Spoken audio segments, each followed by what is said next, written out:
My name is Matt Boris, captain of Emulsifier and co-founder of Bots FC, and you're listening to the RoboCast.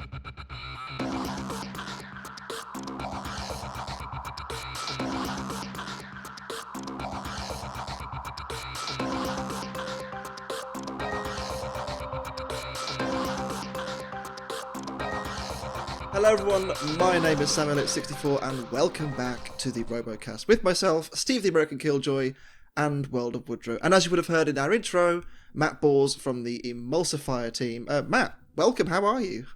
I'm doing great. Thank you, Sam. No, my pleasure. We will obviously talk about a little bit about Emulsifier in just a second, but I think, we have to kind of look at the episode as a whole this week, as it was just, there was a lot to talk about, and I think a lot of interesting fights to kind of pick through, because there's just a lot of weird stories happening this year. I feel like there's some lovely storytelling this year, and they've gone full ham into some of it as well. I especially enjoy more of after the first fight, which we'll get on to, seeing that throughout the episode as it progressed behind the scenes, because it took a while for that separation, and that wasn't the only one this episode, which we will talk about as well. We will indeed. Well, obviously we have Matt here. Let's talk about Emulsifier first things first. We've got a number of different questions from our listeners and viewers. So first question I want to ask is from Discord user Funky Kong, or BattleBots Papercraft, and he asks, where did the name Emulsifier originally come from? So, funny story. At my work, we work on a lot of food processing equipment. So one of the parts we work on had emulsifier in the description. And at the time, I didn't really know what the true definition of the word was. I just kind of thought, that sounds like a really cool robot name. I'd actually named the robot that before I knew what it was. But, after looking up the definition, it's somewhat fitting, and I still think it's a cool name. So I kind of stuck with it all the way through. It's unique. Yeah, absolutely. I completely agree. It's something that certainly, it sounds nasty, doesn't it? That's what I mean. Oh, it does. Will it blend? That is the question. Will it blend? Right. Next question is from Discord user Aiden Muted, which is, why did the team decide to upscale Emulsifier to heavyweight? Which is kind of a two-part question with another listener, Darren Catalane, who asks, how difficult was it to do so? So Emulsifier has been refined over the last 3 or 4 years in the featherweight weight class, and we've gotten it to the point where it's been pretty successful. If it wasn't, we would have even thought twice about scaling it up and applying to BattleBots. So after seeing what it could do in the 30-pound class, we really wanted to see what it could do in the 250s. And we wanted to get a second robot on the show too. We wanted to double our chances of winning the giant nut. So that's kind of why we did that. And as far as scaling it up goes, it's probably not as easy as you think it would be. You can't just go into SolidWorks and click scale and it just magically spits out all the parts. It's not quite that, no. No, for the weapon, you could almost do it that way, but for the rest of the robot, it was basically a total redesign from the ground up, because you've got all different internals, all different motors, speed controllers, all that stuff that you kind of have to fit in a perfectly scaled frame, proportional to the 30-pounder. So trying to make everything fit right and maintain that scale was quite challenging. But I'm overall very happy with the result. As are we. It's a very pretty machine. Yeah, that comes across well on camera. It continues to be one of the most, even competent, but it's one of the most competitive tracked robots in the world. I think the 30-pounder version has very much proved that, and we saw it in the first fight out. One of the most entertaining fights of filming in its entirety. I mean, we'll see some other banger fights this season, but this one was something special. Yeah, and this was session 1, and it stuck with us. So yeah. That's telling. It's just perfect.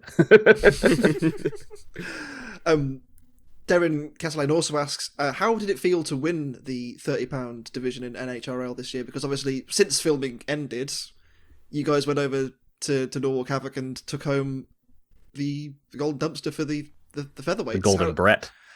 Sorry. Yeah. Sorry. Ignore.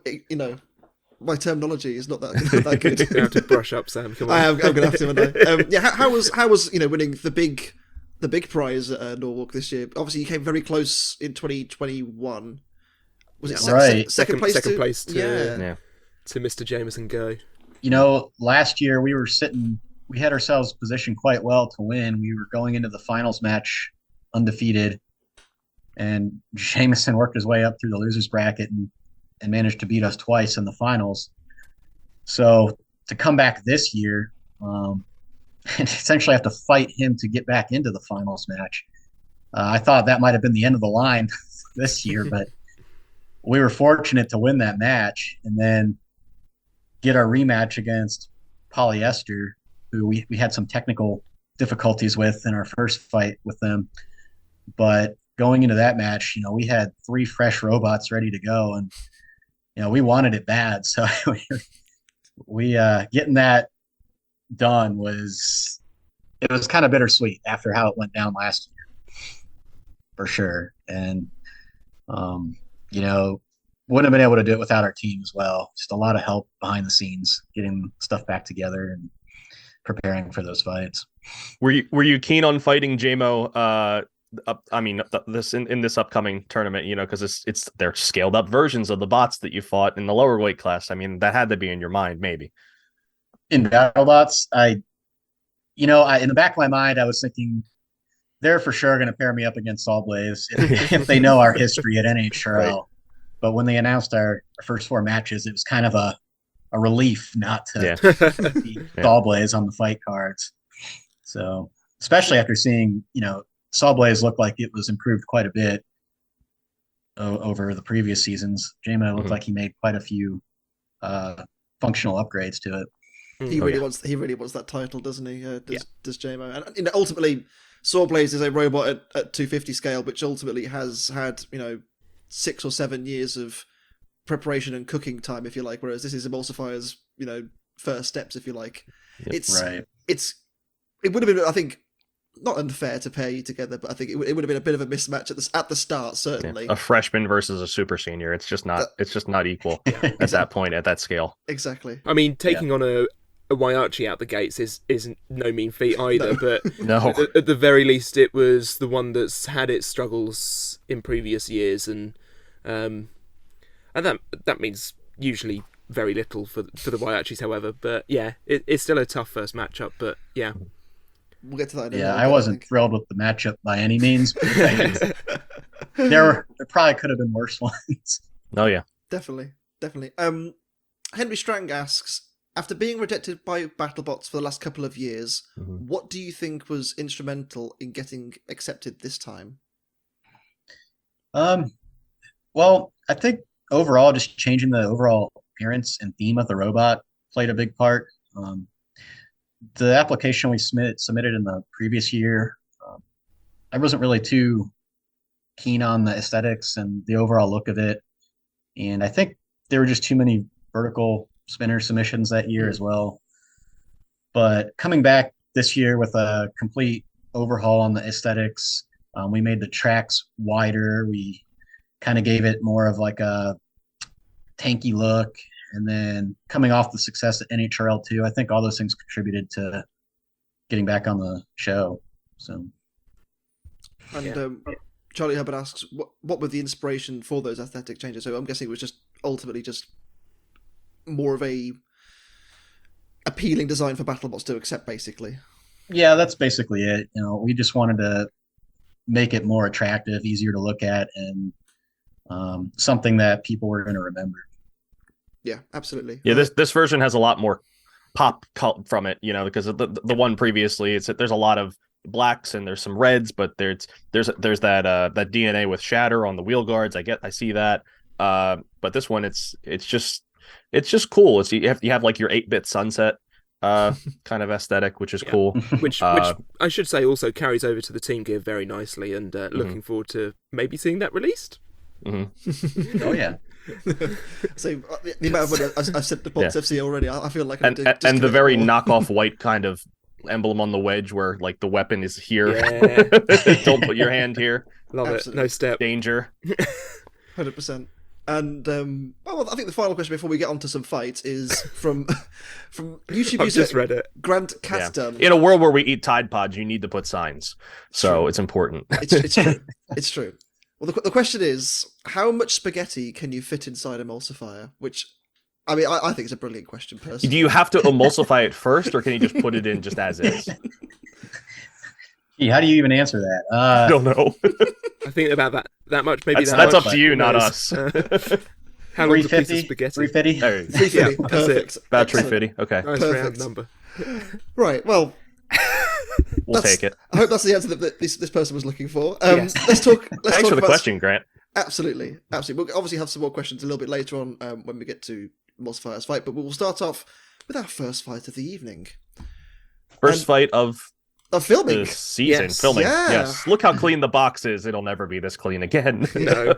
Take a picture, it'll last longer, definitely. Jevon, how do we feel about this fight? Because obviously your pick to win this year was Hypershock. Yeah, I'm fine with it. So Are you sure? we found out this match was going to be the first one out of the gates. We knew it was coming up. We were excited by it because it's such a cool matchup. And Luke from Behind the Bots on the Monday before filming began, before Steve arrived even, went out. It took me and David on a bit of a look around Vegas and had to go to some shops to get some stuff for The leather for the shop, team. which we'll never forget. Had to go to the leather shop, the very memorable leather shop.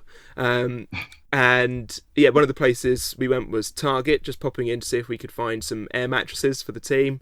And while we were there, we happened upon the Hexbug toys, and we ran this fight in the evening. And every time we ran it, Hypershock lost, and I still predicted Hypershock to win this match. Right?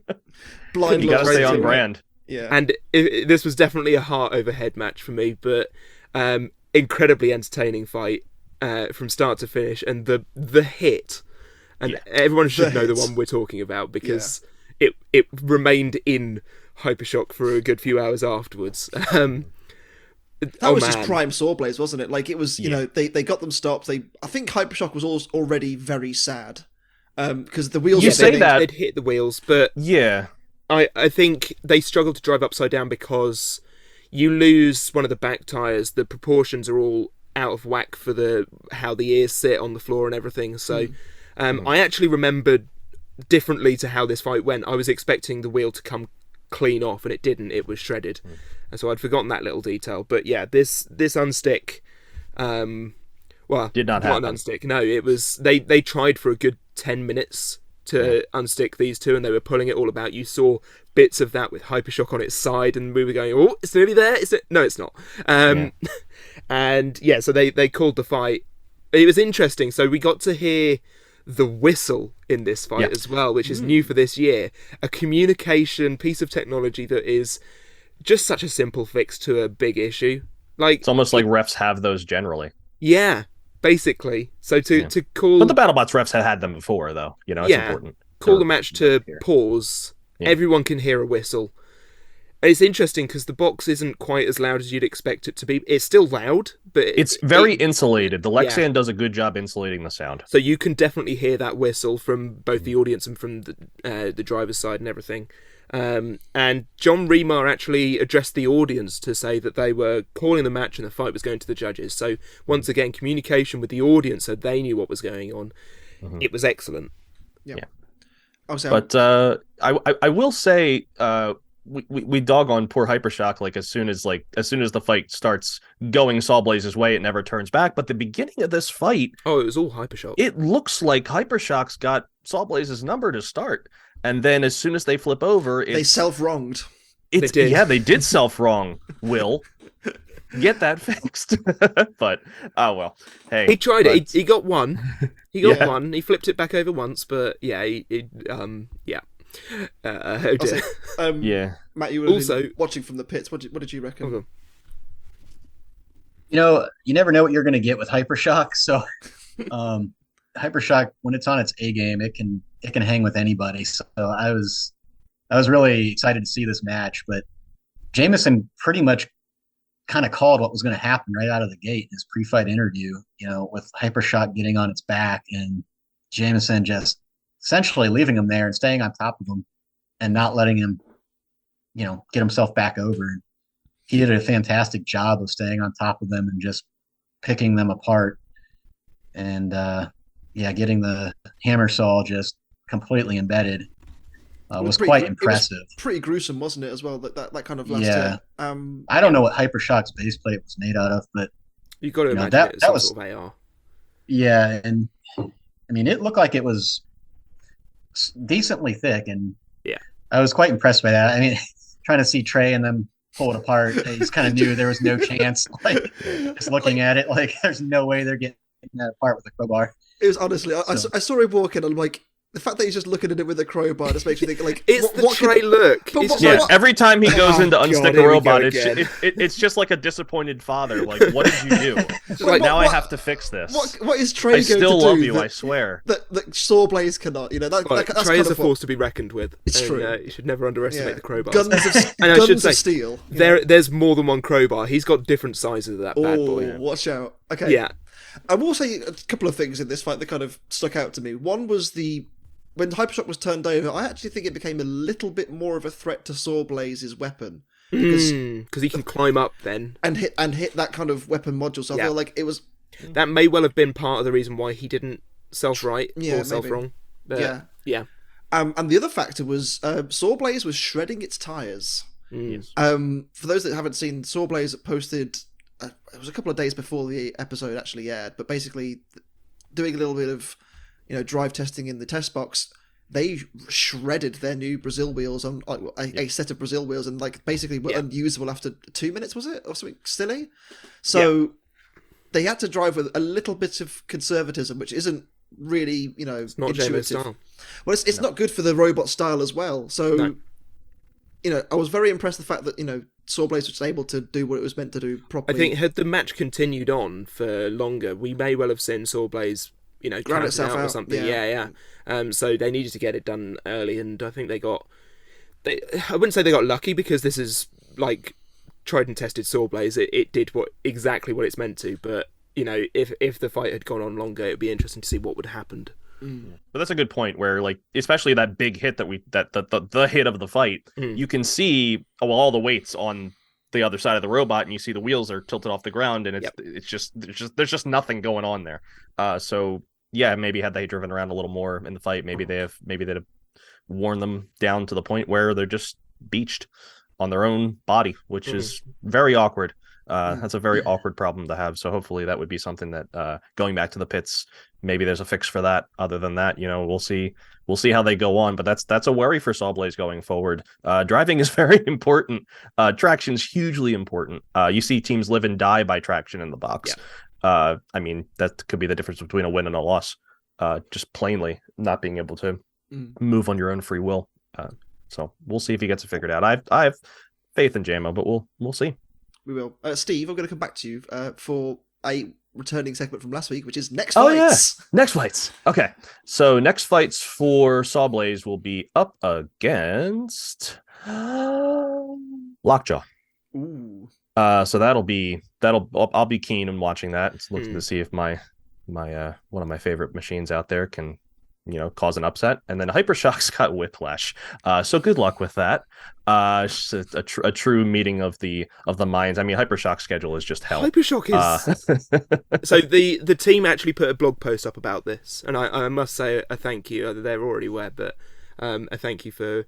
They referenced blaming me for the curse of the odd season, which is a definite thing, and you should watch out for it. So yeah, the odd season curse, in which Hypershock is doomed to do suck more. No, not suck less in the odd seasons, of which this is one of them. But we shall see if that pans out. But yeah, they said in the blog post that they are really happy and grateful to BattleBots for seeing them as such a big dog to give them a such a brutal schedule, and also to put them up first, something that they wouldn't have been able to do in years past. It's the first year they've actually been ready, ready to actually fight in the box. It says a lot, doesn't it, about they kind of the processes as well, that they've kind of not touched the robot as much as they would have done previously. So, and I think it's a good robot at this point. It really is, and I hope they continue to incrementally just adjust it where they need to get it just where it needs brilliant. to be. Yeah. I will also say this was a fun fight for me and Steve, because after they announced the decision, you can see us in the audience. Yeah. You look top right just after they announced that SawBlaze was the winner. You can see us and me shaking my head. Just look for fur. All you got to do it's really difficult. I've noticed watching the fights back, it's very difficult to find us when I'm in the red side, when we're on the red side, because this just goes away in the red lights on the red square side. So maybe they'll switch to us seeing us, because we are on both. So we're everywhere. We're on red, blue, high five. We're everywhere. So yeah, Matt's looking very ominous now for those watching on video. His lights just got off. The lights just went off. I have to wait like 30 seconds to get. Well, in the let's talk about your fight then, Matt, because Emulsifier versus Fusion, I think, was probably the fight of the night. Talk us through it. Talk us through the strategy and kind of the processes you kind of went through during the fight. Yeah, so as soon as they announced the fight, my first fight was against Fusion. I didn't really realize how much I didn't want to fight Fusion until I had to fight Fusion. Oh no, I have to plan for for either them catching on fire or them blowing you to smithereens. Really, when Fusion is working and not catching on fire, it's a contender. It's made the bracket 2 years, so it's no right. slouch. So that thing is, even though the vert is smaller than most, that thing is absolutely vicious. And the rotor on the backside, Reese had said stored as much energy as Son of Waihachi. And when he told me that kind of got in my head a little bit. I'm like, holy cow. But, we went back and forth. Like, what configuration are we going to run for this? And, if you run the forks, obviously he's just going to face you with the rotor. He's going to rip them right off. The rotor is deceptively low to the ground. I think it only sits about an inch or so off the ground. So, we didn't have any forks that were going to slip under that. And if you run the wedge, you kind of know he's going to just chew that all up. For reference, when Fusion fought Cobalt, was it last year? It was, I believe. You saw what he did to the front of Cobalt, and that was like 3/8 thick Hardbox 500 or something. So, I knew our titanium wedge was going to get open like a tin can if it took a hit like that. But the rotor storing that much energy, we kind of wanted to protect ourselves from that the most. So that's why we ultimately decided on the plow. But, we went back and forth into the test box with forks on and the plow on and put the forks back on. The Waihachi crew kept following us. I think they were confused as to what we were going to do. We weren't even sure ourselves. So we ultimately settled on the plow going into that fight. And, in hindsight, we might have done things a little bit differently because we just could not effectively get around those wedgelets. And, he got some nasty hits off on our plow that, went a long way for winning him the decision, I believe. So I think that first sort of minute and a half, maybe, you're kind of watching Fusion, you think, my God, this thing's just cleaning up. And then, as is the case with Fusion, sometimes things get a little bit hot. I was just having flashbacks of the Cobalt fight with Fusion, like as he was tossing me around, like this is going to go the same exact way. We were also having some issues getting our disc up to speed right out of the gate, and that kind of threw me off.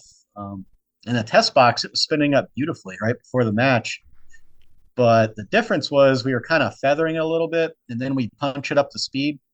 Whereas in the match, your adrenaline's going. As soon as the green light went off, I just punched the throttle straight up, and basically the speed controllers, they said nope. And they didn't like that. So we figured out about halfway through the fight that you kind of just had to feather it up.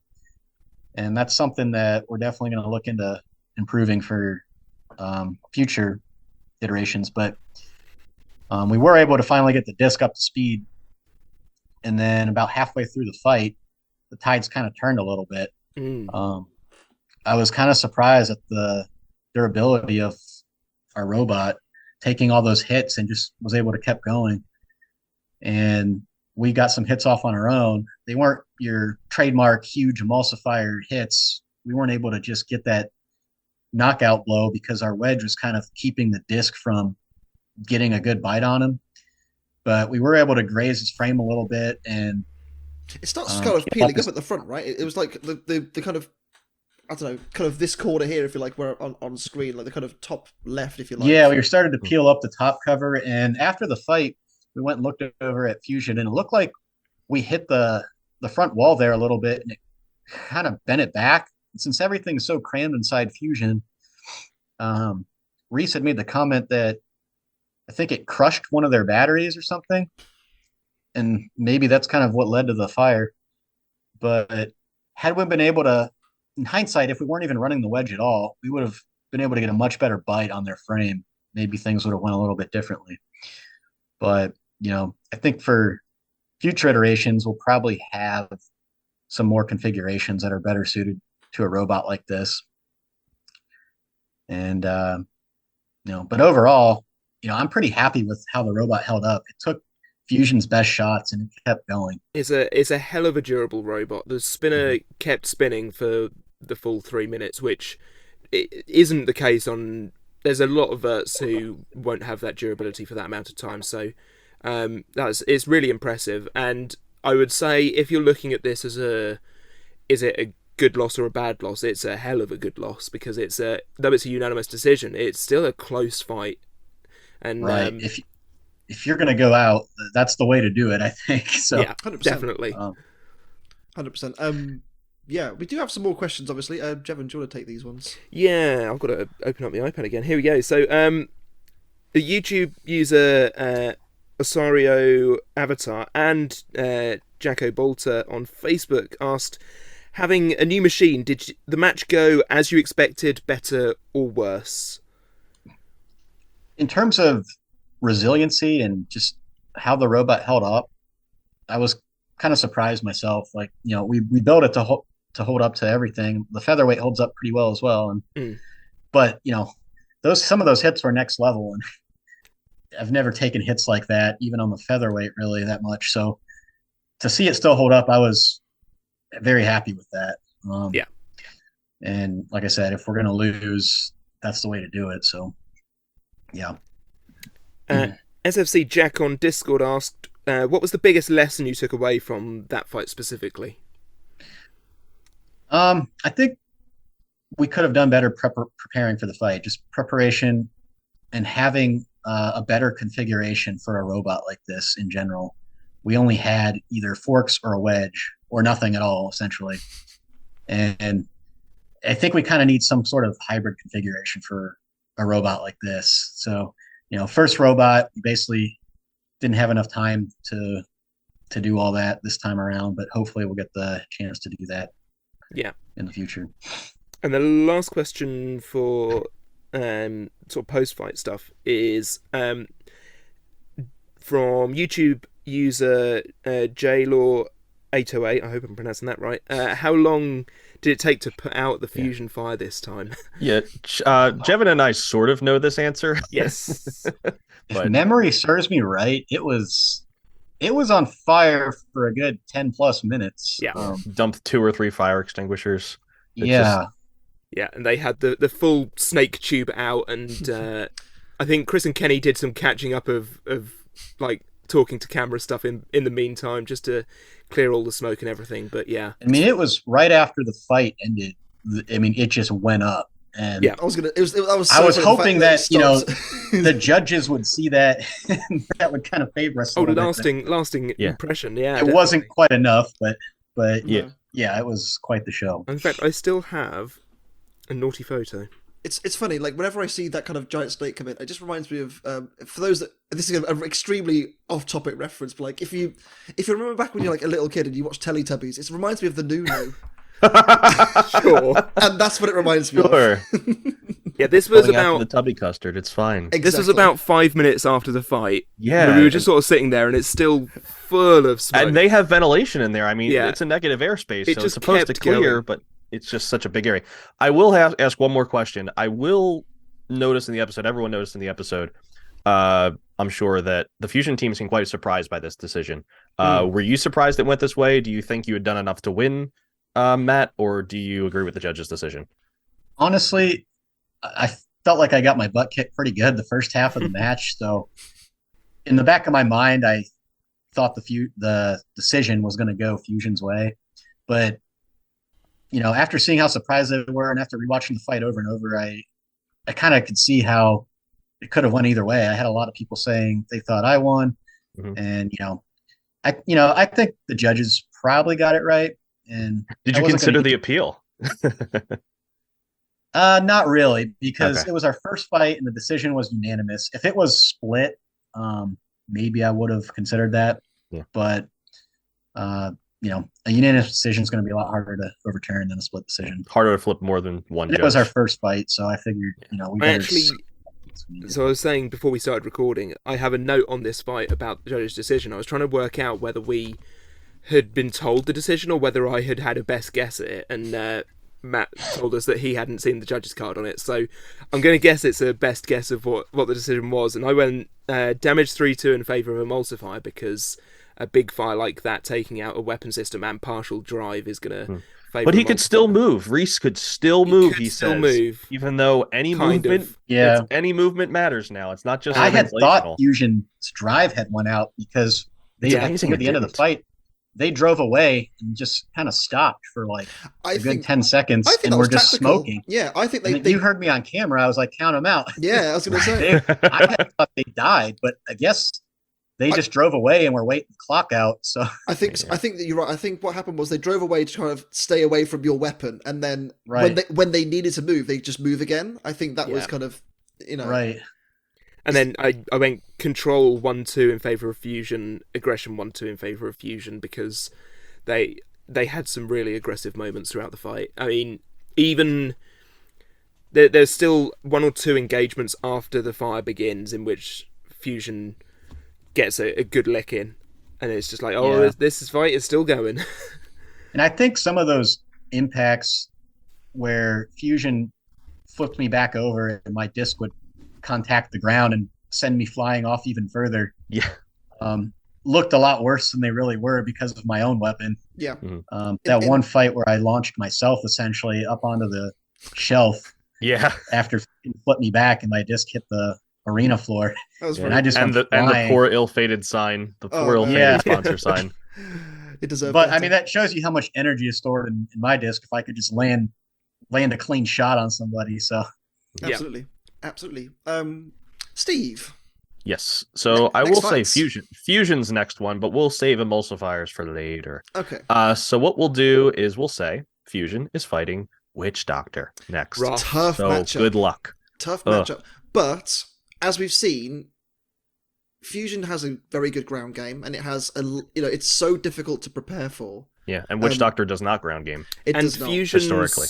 reliability seems to be somewhat improved. I mean, if it was the case that Emulsifier caused the fire this time and not Fusion causing its own battery fire, then or speed controller fire or whatever fire they decide to have this time in the robot, then Fusion's reliability is much improved this season, so could be a genuine contender.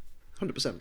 100%. Fusion's third weapon is a flamethrower, but it can choose whether or not. An Can't internal predict when. flamethrower. An internal Yeah. flamethrower. Well, it is our little. Self-destruct. It is our little fireworks box. It's after all. the self-destruct button that was on Typhoon 2, so they don't find out the secrets. There you go. Oh dear me. Well, Did they bring that with them? The Robo games. who knows? Who knows? It was years ago. It was a long time ago now. Fight I 3 know. saw Valkyrie versus Mammoth. This Ah, was yes. thankfully not the same day, but also the first No. fight of this session. No, it was the same day. It was the same. Was it the same It day? was the afternoon session. Yes, it was the first fight of the afternoon session. Yes, it was the same day. Now- It was that Brother. we had a bit of a trend. after the first day of filming, in which the first fight of each session had begun with an unstick. It's quite a terrible omen. Yeah. Now, this unstick had me in fits of laughter in the edit. Yeah. Because it was just like seeing it Mammoth was so smack dumb. Valkyrie away. Go! That's not how it happened. No. It was 1, 2, 3. We're calling the fight. We're taking them out. 2 hours later, we put them back in the box. They're in the still exact same stuck positions. together. Yeah. They didn't they brought them back into the there's something very important is they brought them back into the box, still stuck together, and then they decided, you know what, let's I forgot eviscerate about their that. arm. Yeah. So they brought them back still stuck, took them apart, and then continued the fight. And then started the fight. Yeah, because Yeah. what we had thought initially when we saw this fight, before pictures got posted on Instagram, and I've seen them, or Facebook, or one of the many socials that are out there, we had thought that somehow, some way, Mammoth's arm had gone through Valkyrie's disc and done the little snake maneuver and gone through all the weight saving holes. It was just gummed up, right? It was just so perfectly like wrapped around in there. Yeah. You know, I mean, It was it's not between the exactly like frame Tinker and the Toys. disc. It's not like Tinker Toys where you could just go and it's fine. No, it was well gummed up in there. So I will say, that kind of initial impacts where they kind of get stuck together, and then you see Mammoth just smacking Valkyrie away every time was hilarious. And You got to feel sorry though for the what ended the fight is I thought it was really mean, the close up of the broken sections with the sponsor logo on there as well of who's to blame. They're never getting any customers ever again, are they? It's like, oh, way to kill off a sponsor. Wow. that isn't the ones you met in the bar, is it, Jevin? It's not. No, that was Okay, CRD good. who made the framework of the polls and everything. Another thing as well for me, before we kind of diverge a little bit, when Mammoth and Valkyrie were brought back together, obviously Mammoth only had one side of drive working, and I wonder if that was a result of the separation process. I don't know. You got to imagine it was, but Mammoth was having some drive issues. Yeah. We'll get onto them later in the season because there's more to talk about there, but not yet. One thing I'd like to add about this fight is this seems like a bad matchup for Valkyrie, right? Because they're an undercutter. There's very little that they can hit aside from the wheel. No. Mammoth What kind of doesn't have an surprised under. me is I would have thought Valkyrie maybe would have considered running upside down for this match. Yeah. They could have had a much better chance of, chewing up the arm on Mammoth. They were part of the frame, but that kind of surprised me a little bit. The only thing The funny thing was seeing Mammoth's arm just fall apart. break apart, and the shot of Ricky screaming "No!" A trunk that That had was been pretty- through too many fights. Yeah. I can only imagine the reason why Valkyrie wouldn't have run upside down as well. It was Lucy's first time driving in a fight, I suppose. So Yeah. that may With that may Valkyrie. have been yeah. It was interesting to see, certainly. But I had Mammoth down in my predictions to win this, given their history with HiJinx and Tombstone as well. They handled those quite nicely. So good result for Valkyrie, I think. A good solid start. I also went Mammoth, interestingly. Steve did not. Steve said Valkyrie. Well done, Steve. The little note that I have on this fight, in my little notebook of broken dreams, is both bots became stuck together, fight was postponed and continued from stuck position. Sneaky BattleBots. Yeah. Did you think they might have shown it? Because they have shown on sticks before. I would have hoped they would, but this was a complicated one that they took out and put back and took out and put back so many times that it was just like, never mind. I feel like people could have spun it in such a way where, like, oh, they were taken out of the box. Did the teams touch the robots? Oh, this match is dirty now. Whatever. Forget it. So I don't mind them cutting this particular one because of its complexity. Meanwhile, back in the pits, Hypershock is still stuck to SawBlaze. Oh yeah, Hyperblaze is becoming a real thing all of a sudden. We'll get to that a little bit later on brother. before the final fight. But Steve, next matches. Next matches. So we got Valkyrie fighting Banshee, the brand new bot from the Arizona state.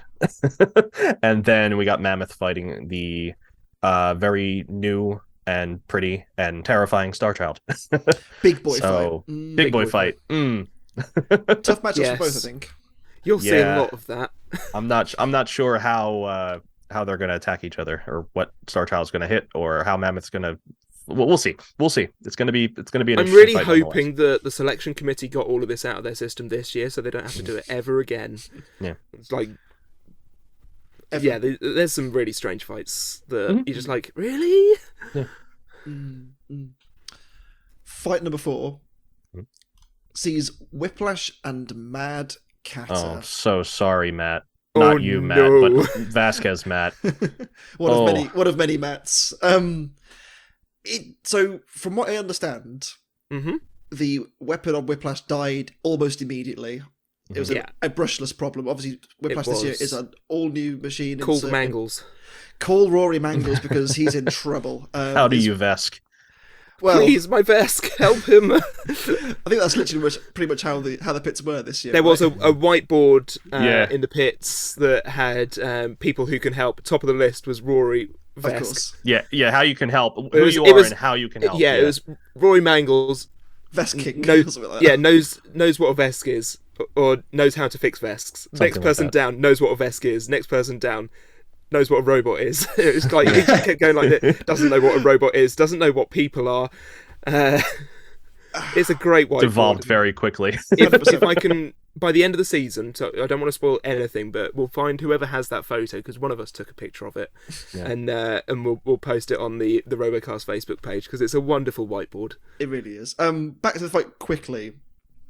Obviously, as we mentioned, the weapon for Whiplash, well, the spinning disc, for Whiplash went down immediately, which is a shame because they worked so hard on reintegrating it and making it effective once again. Mm-hmm.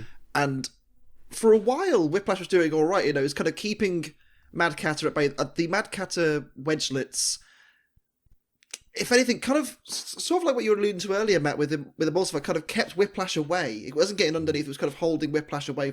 A certain Same for the distance. lifter as well. They said Exactly. in the post-match that having that lifter down Yeah. was hindering their performance completely. Absolutely. That seems to be a common theme. Sometimes just robots can't seem to get enough traction to get the wedgelets up under you. Absolutely. But when Mad Once they Catter raise that connected, arm, once they raised that arm and got the running start, I mean, Oh wow. man. I can't remember the last time I've seen one go that high in the arena. Yeah, it's That definitely hit, one of them. I think a Vesk came flying out of the back. my of It the did. Flash So or something. I for the longest time, like from when we saw the fight live to before we watched the match, and from when the match was on and everything, we saw it happen again. When that vest comes flying out, I could have sworn for the longest time it came out of the hole that was just created by Mad Catter, but it's not. It comes out the top back section, it was which honestly. I mean, I want to talk about the first hit actually, Yeah. not that big hit with Yeah. with the The vest. se- The comes the out. first first roof one. shot, yeah. The first one where Whiplash comes down and the whole robot is kind of crooked, and you're like, oh my god! like not all four wheels were not touching the floor at that point, No. and you just kind of think, okay, Mad Catter was good before. This year, it's just it's bananas. it's balmy. It And really is. It's deft. Continue to remind people that this is as close to a budget garage team, build, yeah. as you're going to get in BattleBots. I know Whiplash are also a garage build, but this is craziness from Mad Catter. This is absolutely astonishing, and like I think the last time we saw a hit similar to this, it was Black Dragon hitting a very underweight Perfect Phoenix. This is full-size heavyweights now that are going that high, and that's incredible. I mean, Matt, you must have been watching this thinking, my god, I hope I'd have to fight that anytime soon. Yeah, I didn't want to fight either of these robots, but anytime a Vert gets that much of a running start on you and connects, it's going to be bad news. 100%. I mean, Whiplash. I don't think Whiplash has ever been damaged like that before. No, Not since No. its fight against Endgame. Yeah. That's really the last time I remember it getting really Chewed up. Yeah. chewed up. Like, yeah, Maybe it against really. Tombstone, but that was several Oh, yeah. seasons ago. Yeah, that was ages ago. It was a different color then. Yeah. I'm sure the It was- yellow one did also get ruined by Tombstone as It well did. It did. in its Yeah. first yellow season. Yeah, Anyway. that was one of those matches where like, oh, I got to go through Tombstone again. Yeah. Oh no. But yeah, it was. I still have feelings and shivers from seeing that hit live because it went so high. I mean, we were nearish to the top of the stands, and it was coming near to us. Another thing to note about this fight is the introduction of the guest commentator. Yeah. as well. So we had, I mean, Jameson didn't commentate during the fight, which I found interesting, but kind of a little bit of the preamble, kind of the post-fight analysis. I thought that was quite a nice little addition, to be honest with you. In a year where we're obviously, unfortunately, going to be We're limited. Pete-less. Yes. We love you, Pete. We do. Yeah. It's such a shame, but yeah, it was quite a cool addition, and this fight was one-way traffic, and it's cool to see that Calvin's getting a lot more of the screen time now as well. So it was. I think Martin Mason has, in years past, done the whole "it's all about these guys, they are the best part of the team," but he was really pushing the fact that this is them, not him, this series. Yeah. Well, BattleBots does that though, where they I mean, that's just the way the production does it. They pick their team captain or whoever the face of your team is, and that's the person who does all the PR stuff and the talking and the interviews and all that stuff. But it's nice when we talk about the drivers, sometimes, because it's not always the captain of the team that's the driver of the bot. Like for example, you have Dylan Carey of Tantrum, and you have Fred Moore of Valkyrie, and now Ripperoni. We're talking about the drivers more because that's really, without them making these. I mean, Matt yourself, without you guys, it's just faces and metal monsters, and nobody can make them do what they're supposed to do. It's the real art of know how to control these machines. And Sam, you're familiar with this too. Absolutely. You control a neck or two. we rotate in our team. We share our responsibilities evenly. There we go. Have you ever tried to rotate a Mingo? It's hard work. It's hard work. They hate that. They hate that. They hate that. Steve. Yes. Next fight. So we have these two. Yeah, so we have Whiplash fighting the aforementioned Hypershock. We had that. Whiplash's season is scuffed as well. It's got a rough lineup. 100%. Assuming that going to the back to the fact that it hasn't won, Remars or the championship or any of the previously seen special events at the end of the season, it's got a hell of a lineup. And then we have Mad Catter going up against Riptide. So that fight bodes big for reasons you should know, and if you don't, storylines. Yeah. Yeah, bragging rights certainly at stake there. And obviously, both started very well. We saw Riptide, yes, hit Glitch once last week and, hit it again after it was dead. And, Riptide just got it done faster. I mean, exactly. Really, both of their first fights were one-sided, so it'll be interesting to see two juggernauts right now going into the box together to see who comes out on top. 100%. I'm the juggernaut. Fight 5. Switchback and Banshee. They love this whole sophomore versus rookie. They do, don't they? Yeah. They do be saying it a lot. Mm-hmm. Well, what can we say about this fight? Switchback looked pretty good. I think parts of this fight, yes. Yeah. Banshee got a couple of flips off, and it's cool that the flipper did work. I expected a little bit more from Banshee's flipper. Yeah. I'm not going to lie, but you know what? Because when watching it, we couldn't tell if it was a low pressure flipper or what have you. But it did work. It drove for 3 minutes.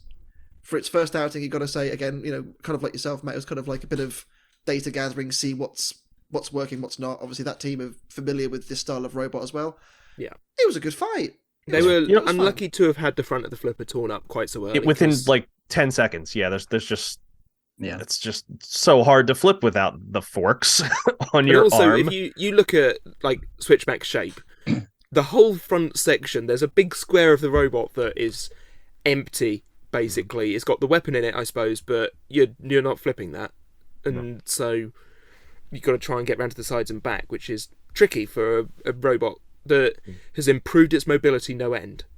You say they're not flipping that part, but that's like the one part that I think it is the bit that they did. They really touched. They even got Switchback's arm back in place because there's a large chunk of this fight where Switchback either isn't retracting their arm or there's something has gone horribly wrong with that rotational mechanism. I thought that it was done on purpose and they were just running around the box going, "Whoa!" Doesn't bode well for your wheel staying on the ground because so much of the weight's behind you. Yeah, absolutely. But yeah, no, they've got stuff to fix in the new Switchback, but solid I do still think it looks good going forward. I've seen Switchback in the test box and it looked amazing. was terrifying when they got that beater spun up, and they were It's a driving it hell of a deal. around, and it handled so well. I had even made the comment to one of them. I was like, that looks a lot like Tantrum's drivetrain. Hmm. The guy is like, funny thing about that. I mean, But they made a lot of improvements since last season. yeah. I mean, if you're going to take inspiration from another team, why not choose the current champion? Like, the drivetrain on Yeah. Tantrum is probably the reason why they won last year, and Oh, know, for sure. it's the parallels are there to see. They've even got the kind of Tantrum style floating arm around the side. Hmm. And Which the colors, but they both I- had those colors. So Yeah, of course. Banshee, as you kind of said, they were unlucky to get the face ripped off the flipper straight away, but Yeah. didn't after that point didn't really stand the test. But you say they kept mobile, they kept going. Yeah. So, Yeah. the pace was I- good. I Yeah. really hope they play in some of David's interviews Mhm. because I really, really need to hear story time with David because that is his MO. He does a full tale from back in the day. This Yeah. full on sword and kilt and slaying beasts and all this nonsense. It's great. But no, fun. he definitely plays the part. And this ended up being a pretty what I thought was going to be a close decision. But yeah, because there's moments in this fight where you have moments toward the end of this fight where you have Banshee really having trouble translating, and then you just have Switchback leaking smoke from somewhere. So both of these bots were hurting toward the end of this fight. But I'm looking back now. Let me see. I get the feeling that, and I may be completely wrong Yeah, on this. This was the- unanimous. It was, yeah. The smoke may well have been coming from the lifting section or of the motors there, or the speed controller there, I or think something it like was that. it was inside the kind of this Because section here. Yeah. I feel because the chains were still on, so that it wasn't that failed, so it must have been something else. Whereas they did lose a weapon belt for the spinner, so we saw that. That's why that went down. But And one thing is just that definitely check Switchback's Instagram, because I know last year they were pretty good about putting up exact details of what exactly broke. Where last year they had an instance where a wire got crimped in such a way where it just shut the robot off, or shut that top section off, and once they were flipped, that was it. So Absolutely. Steve, next fight. Yes. Who we got? who we got? Switchback is going in against Death Roll, so hopefully they've warmed up against against Banshee, not an easy because first match. they're gonna need it. Matchup. I know Death Roll's been gone for a little while, but I still They're a rate them seasoned highly. competitor, right? Like you can't. It's still Death Roll. Yeah. So long as And- they have the big red thing pointed at you, you should be worried. Yep. And Banshee is getting thrown into the fire against Valkyrie. So It's interesting. We're seeing a lot of the robots in today's episode Fighting like, each other. Yeah. fighting each other in a later fight. Yeah. Peculiar. One of those things to kind of note, I Oh, suppose. you said the thing. That's a RoboCast bingo out there for you.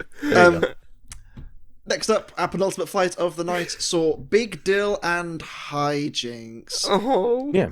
Big Dill with the two background Brits. I didn't actually realise there was two of them. Yep. Obviously, Ellis Ware we mentioned in the preview, and also Andy Russell. Yeah. Flew under the radar. I think he arrived for the second week. Yeah. I don't think he was there for all of it. It was interesting because, from my understanding, Big Dill in this fight wanted to use a different setup to the one they actually ended up using. Yeah. Now, you would have noticed, obviously, HiJinx looked nothing like this in the fight. It had like a load of ridges over the top of the robot. That was because Big Dill wanted to use their hammer saw setup, if you like, which they kind of showed in like the pit segment beforehand. I asked David when we were watching this episode, did we ever see this? And neither of us remembered seeing it, so we may not see it. That's and I get the because feeling it broke doesn't down. work. Yeah. It broke down, and as a result, they went for a HDPE or UHMW lifter setup, which obviously wasn't as aggressive. I get what they were trying to do with just go for the big wedge and see what happens, but Yeah. ultimately, I believe there was also an issue with that as well, where something was pinned, I think, and Yeah, on drive side. and as a result, that's what ended up causing the fire. Eventually, it was the other side kind of overcompensating, Yeah. and yeah, Big Deal struggling, which is a shame because it looks so good.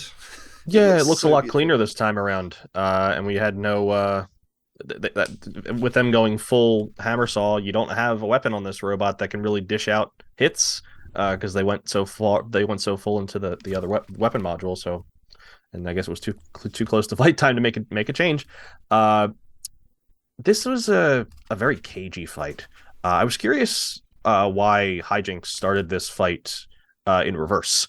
I'm interested to see. I was interested to see how that was going to work out for them. And I think they were worried about bouncing up off of Big Dill's front wedge and just grinding against it. So maybe getting up underneath it and maybe clipping the wheels. That would be an option.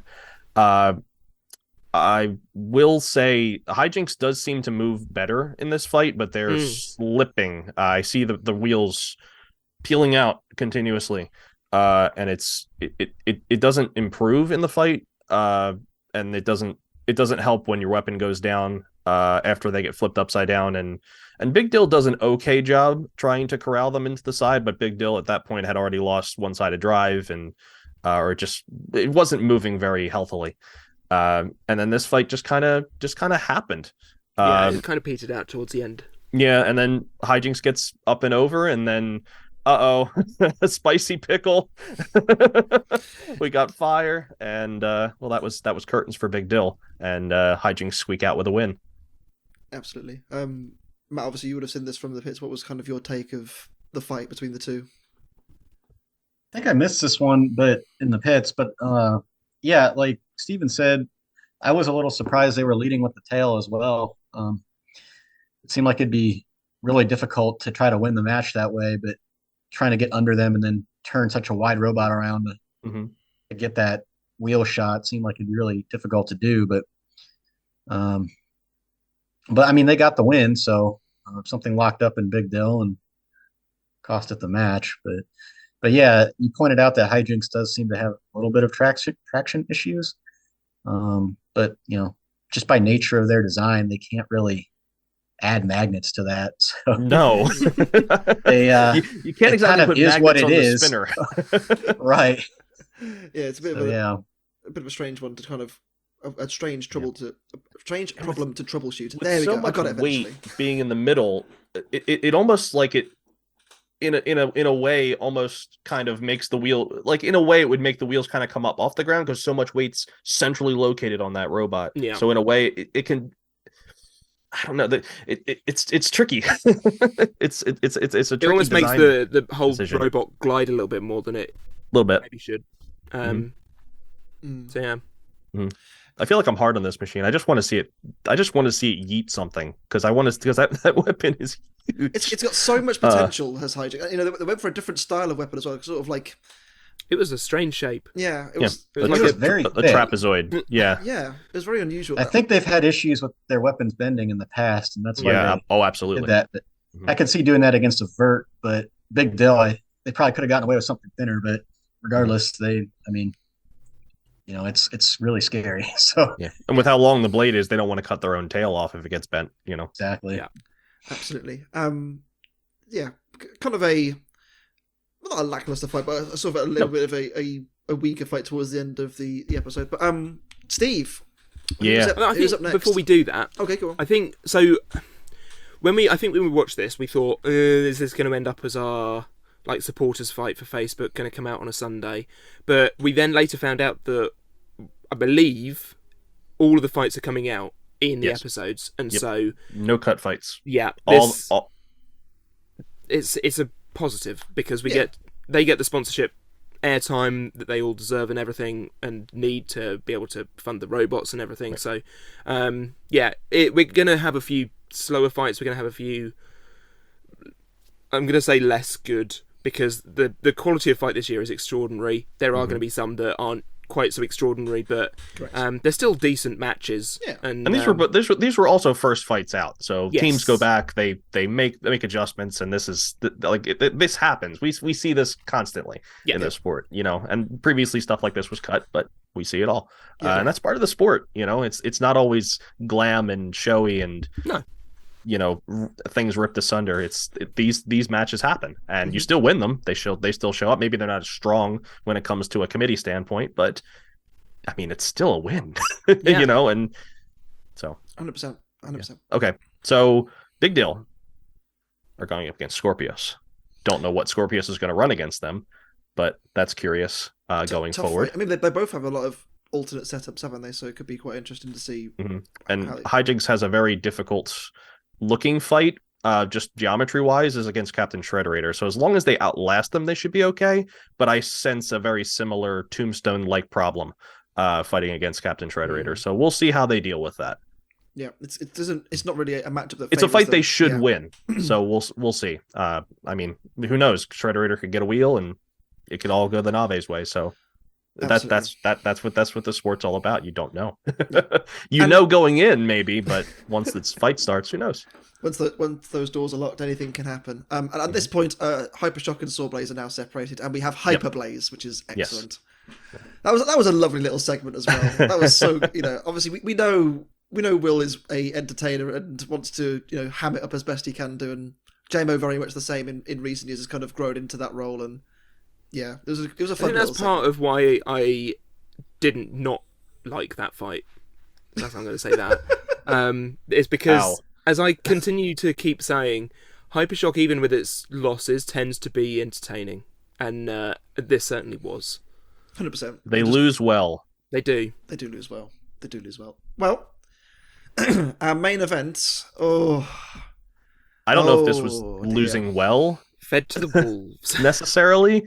But man, oh man. You have to look at both seems reasonable robots lineups for this year and think, okay, as much as they deserve to be fighting robots of the caliber of Endgame, because they both got into the top 8, and Tantrum obviously went on to win BattleBots last year.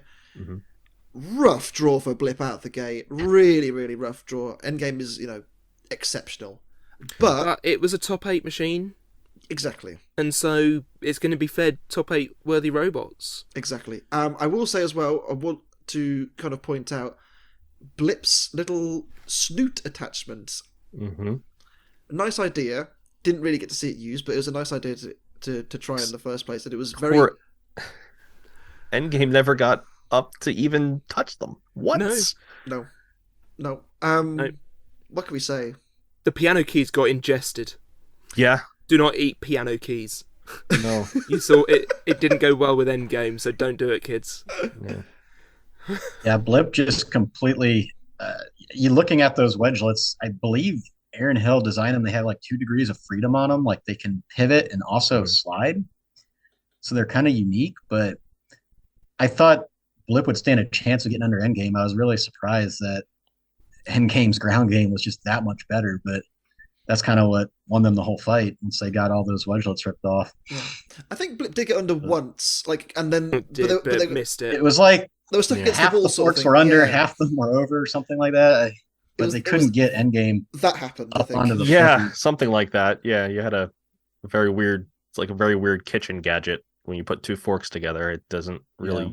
I mean, there's nothing else you can do but separate them. I think I'm pleased to see the Endgame team having a bit more fun this season. Obviously, they had a target on their back last season as coming in as reigning champs. They don't need to prove that anymore. They've already become it. Obviously, they'd like to repeat, but they were definitely having more fun this season, and they were nervous about this match, and rightly so, because Tantrum has played upset to Endgame a couple of times now, and has given him a lot of grief.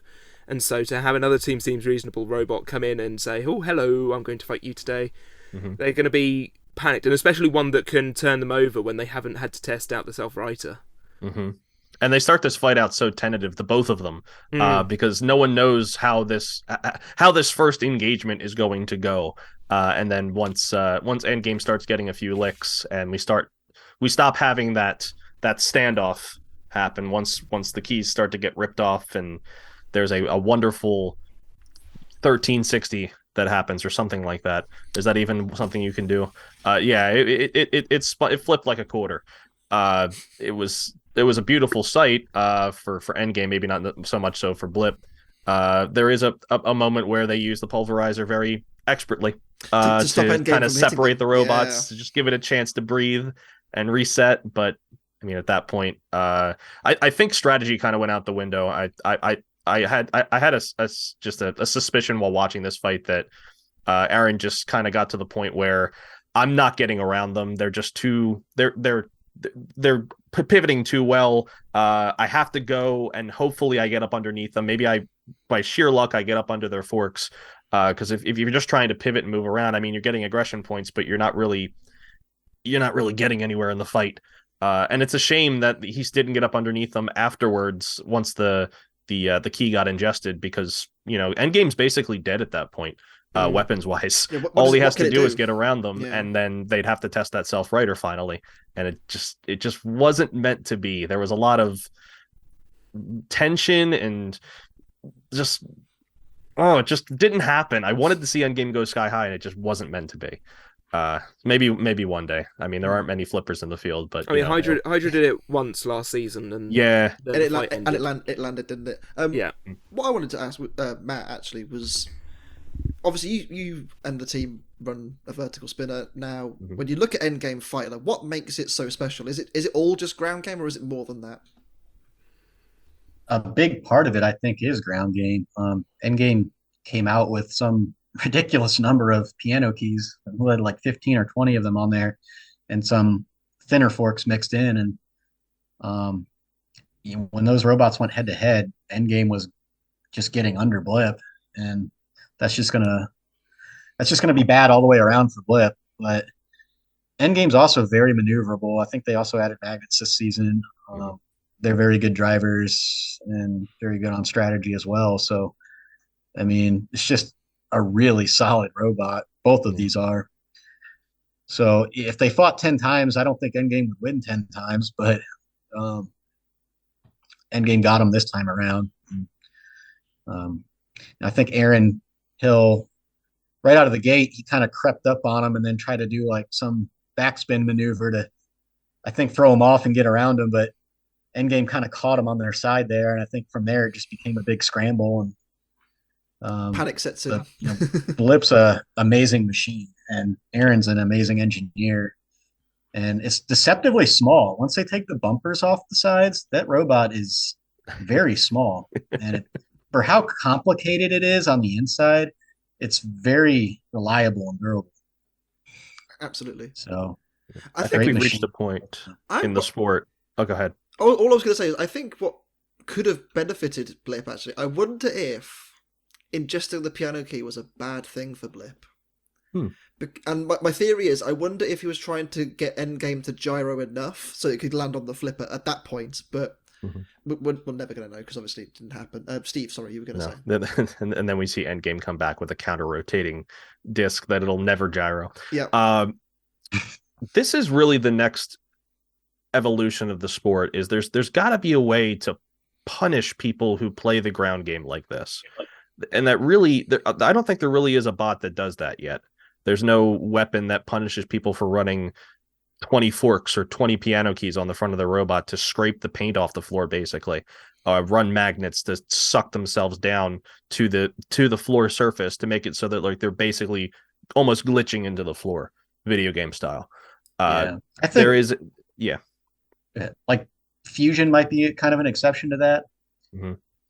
That's what came to mind for me as well. But fair. Yeah, the fork game is it's getting kind of crazy now, and aside from getting stuck on the floor, there really is no drawback to having all those forks on your robot. So we try to counter that with Emulsifier just by having more reach, but we don't really like to play the fork game. But sometimes we feel like we have to. Yeah.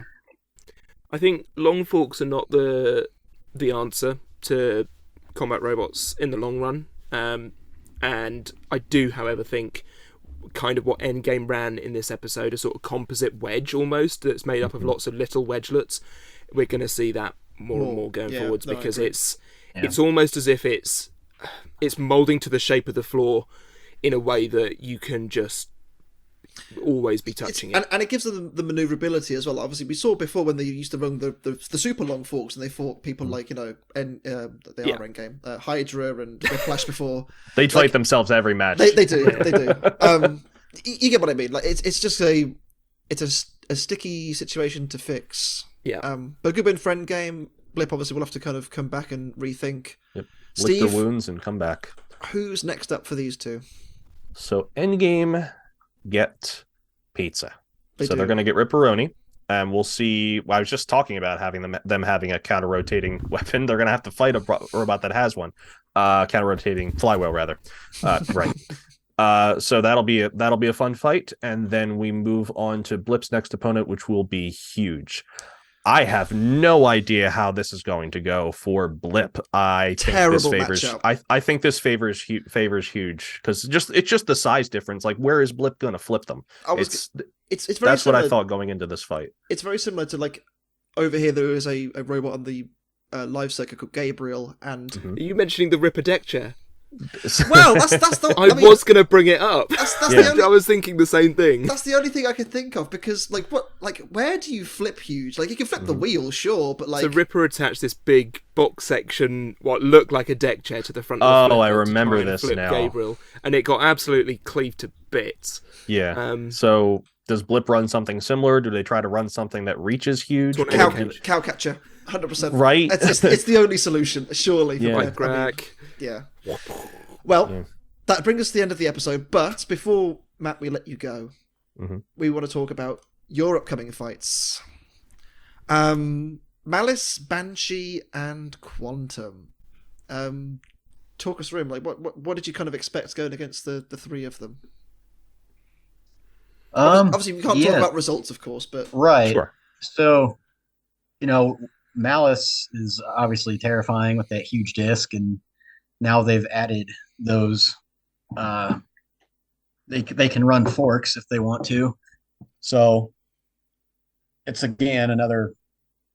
What do you do? What configuration do you run to counter that? Mm-hmm. And Malice hits hard too. So trying to strategize for them was kind of fun. Banshee, another one.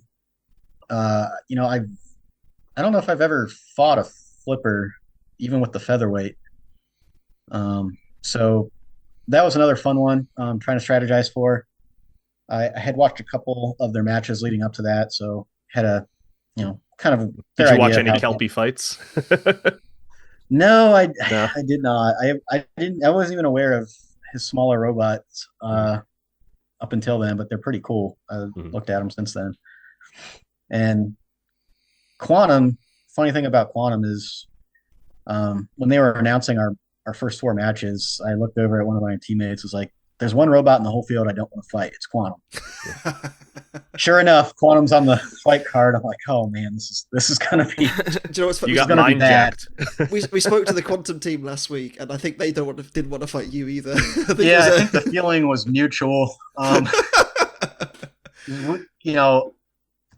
We didn't really have a good way to protect ourselves from them, so I can't obviously say what either of us did to prepare, but that one was in the back of my mind the whole time. Like, what are we going to do for them? What are we going to do? I think they kind of felt the same way, but because if they win the ground game, they're not necessarily helping themselves, because it's possible they'll feed your big spinner into their right. mouth. That was kind of my hope. Like, I just need to get one like full speed shot off on their arm, and that one stayed in the back of my mind the whole first four fight, the whole time there. And every time I walk by them in the pits, I'm just like kind of eyeing them from the corner of my eye. You just sort of hear that music. That's so terrifying. Like, those teeth are going to be in my batteries. Yeah, it's the negative of knowing all your fights, I guess. This is one of those things where, like, now, I mean, teams can really play mind games if they want to. Like, as you walk by their pits, they have signs set up like, remember us, we're coming. For a robot like Quantum, it might be more to their disadvantage, because if you have several days to prepare for a crusher, versus like a vertical spinner, I think it's easier to come up with a solution to that in that time frame. But yeah, definitely. And the hope that they're more worn down by the time they reach you. Yeah, right. So we'll just have to see how that goes, and how Quantum does. But no, Quantum's an absolutely beautiful machine. It's one of my favorite robots of all time. Yeah, I think we can all agree. It's a stunning piece of engineering.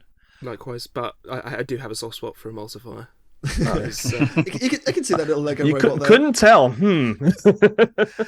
Last question before we wrap this up. Rob Weston, builder of Boom Zoom in the UK, the Beetleweight, asks, what lessons learned from competing with Shatter went into this design with Emulsifier, and what kind of helped the most, do you think? Just I guess overall resiliency, like how do you mount your electronics? How do you keep things from breaking inside the robot? A lot of things we picked up from Shatter over the years have went into the guts of Emulsifier. Emulsifier and Shatter also run the same motors and electronics too. So we're very familiar with those components, and we have them in both robots, so we can share spares if needed. And that's extremely helpful, especially since you have two bots in the And- field. It's nice that you're able to have oh, for similarities. sure. Especially if you both make, you might both make deep runs, and you gotta see well.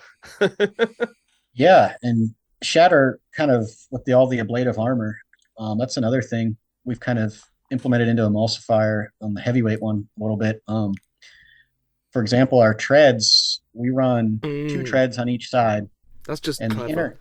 the inner ones actually ride on an aluminum pulley, and the outer ones ride on a plastic, more brittle pulley. And the idea there is, if the outer one takes a direct hit, the plastic shatters, breaks away, and it saves the inner one from getting ripped off with it. And I was very pleasantly surprised. It's exactly how it played out in the fusion fight.